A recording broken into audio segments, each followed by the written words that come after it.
Naresh Kumari ji, USA.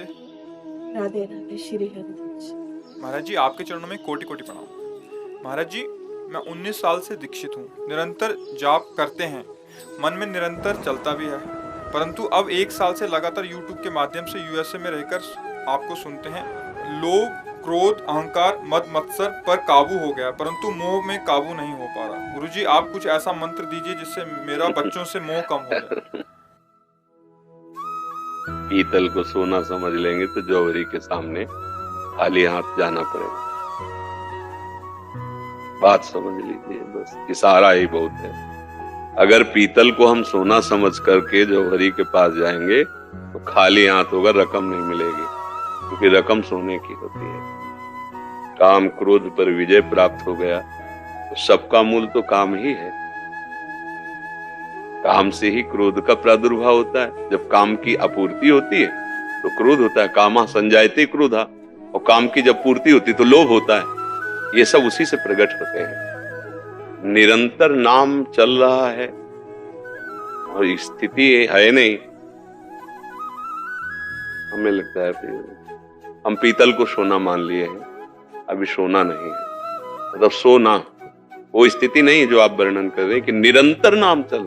अगर हमसे भी कोई एकदम पूछे कि आप निरंतर, तो हमें रुकना पड़ेगा और कहना पड़ेगा कि प्रयास है। आगे श्री जी जाने कि क्या हो रहा है, वो क्या प्रयास है उनके बल से। हमने बड़े बड़े भजनानंदियों को इसी बात में रोते देखा है कि जैसा भजन होना चाहिए वैसा नहीं, पहले सुधार करो। ये अहम की भूमिका से वचन कहे गए हैं, स्थिति नहीं है। अगर आप सही ढंग से चलोगे तो स्थिति आ जाएगी। हमारे लिए ही स्थितियां हैं। जब नाम का तुम निरंतर की बात कहते हो, हम कह रहे हैं कुछ वर्ष 1 घंटा नियम बना लो नाम जपने का। वचन याद रखो, 24 घंटे में। वैसे तो हमने सबके लिए कहा कि अगर 24 मिनट भी ईमानदारी से तुम प्रभु का भजन करोगे तो उसका रंग देख लेना। हम 1 घंटे के लिए कहते हैं। अगर कुछ वर्ष आप 1 घंटे भजन करें तो आप देखेंगे आपके अंदर कैसा ज्ञान प्रकाशित हो रहा है। ज्ञान ही, विवेक ही मोह का नाश करता है। अब अगर देखो, अल्ट्रासाउंड नहीं होता, अब हम तो कह रहे हैं बहुत स्वस्थ हैं, लेकिन वो अल्ट्रासाउंड करके बता रहे हैं कि तुम्हारी पथरी, तुम्हारे ये रोग है, तुम्हारे, तब हम मान लेते हैं ना। तो ऐसे ही संत जनों की दृष्टि अल्ट्रासाउंड है, एक्सरा है। तो तुम्हारे मन का, आज तक कोई ऐसी मशीन नहीं बनी जो मन का एक्सरा करे, वहां से पकड़ा जाता है। देखो, जितने भी दोष हैं वो अविवेक में है, और जितने भी दोषों पर विजय पाने वाली बात वो विवेक में है। होए विवेक तो मोह भ्रम भागा। विवेक हुआ मोह, तब सब विषय विलास विरागा। प्रारंभ यहां से होता है। सबसे पहले मोह का नाश होता है। आप काम विजयी हैं, क्रोध विजयी हैं, लोभ विजयी हैं, आप केवल मोह से परास्त हैं। अब कैसे, मतलब सवाल ही नहीं बैठ रहा।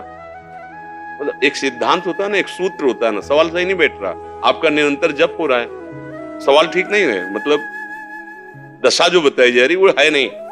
इसलिए प्रार्थना है, ईमानदारी से भजन में लगो और अपने को अधम समझो।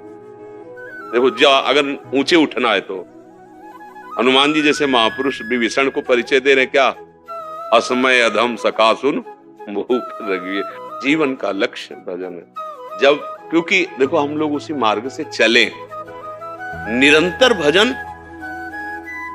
और मोह और वृत्तियां, मतलब किससे भजन कर रहे हो, किससे भजन कर रहे हो? अगर मन मोही है, मन विषयी है, तो भजन किससे हो रहा है निरंतर? आपने कहा मन से। जिसका मन से भजन होता है तो सा वही मना कृष्ण पदारविंद। जिसका एक एक निरंतर भजन का मतलब एक एक वृत्ति, तो मुरारी पादार्पित चित्त वृत्ति। देखो, गोपी जन भजन करते हैं, बंशी बजी तो किसी को शुद्ध ही नहीं है। जहां से बंसी की आवाज है उधर भागी चली जा रही, मंत्र मुग्ध हुए। भागवत में वर्णन है, अगर एक कान में कुंडल है तो दूसरे में पहन नहीं पाई। क्यों? क्योंकि रुचि नहीं है। वो तो व्यवहार मात्र हो रहा था। प्रीतम का बुलावा आया, आई ब्रजनार सुनत बंसीरो, गृहपति बंद विसारे, दर्शन मदन गोपाल मनोहर, मनसी ताप निवारे। हर्षित बदन पंख अवलोकन, सरस मधुर धुनि गावे, मधुमय श्याम समान अधर धरि मोहन वेणु बजा। निरंतर नाम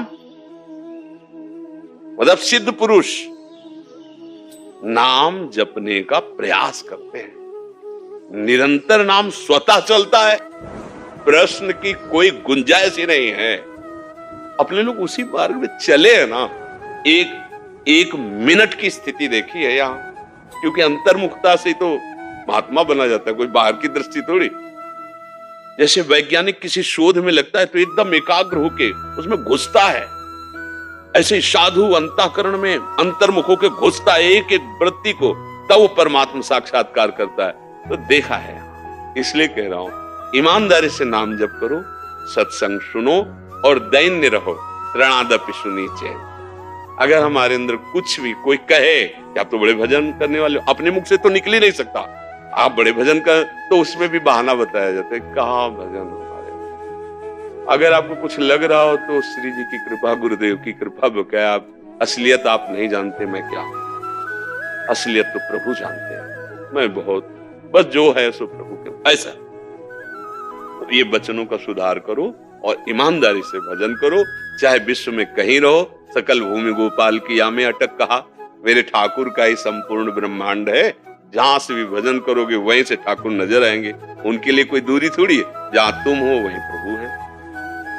कहो सो कहां जहां प्रभु नहीं, तो तुम चाहे जिस देश में रहो जाके, प्रभु तो वहां भी है ना। नाम जप करो, अच्छे आचरणों से चलो और सब में प्रभु देखो। जैसे पुत्र है, पति है, परिवार के जन हैं, ठीक है, संबंध अलग अलग है। एक पुत्र है, एक पति है, एक भाई है, एक आया हुआ अतिथि है, लेकिन सब में भगवान है। संबंध अलग अलग है, रूप अलग अलग है, जैसे क्रिया अलग अलग है। कूलर, एसी, पंखा, हीटर, मोटर, अलग अलग उनका प्रभाव दिखाई दे रहा है, लेकिन पावर सब में बिजली है। ऐसे ही हम मोह का नाश करें। भाई है, पुत्र है, पति है, परिवार के सदस्य हैं या रिश्ते नातेदार हैं, ये सब रूप अलग अलग हैं यंत्र के, उनका कार्य अलग अलग है, लेकिन सब में पावर भगवान का है। अब मोह नष्ट हो जाएगा। सब में अपने प्रभु को देखना मोह का नाश है। ये विवेक से होता है, और जहां विवेक प्रकट हो गया तो भगवत प्राप्ति दुर्लभ नहीं है। तो सत्संग सुनिए, नाम जप कीजिए और अपने में दैन्यता लाइए। अपने आप अपने सद्गुणों का प्रकाश नहीं किया जाता।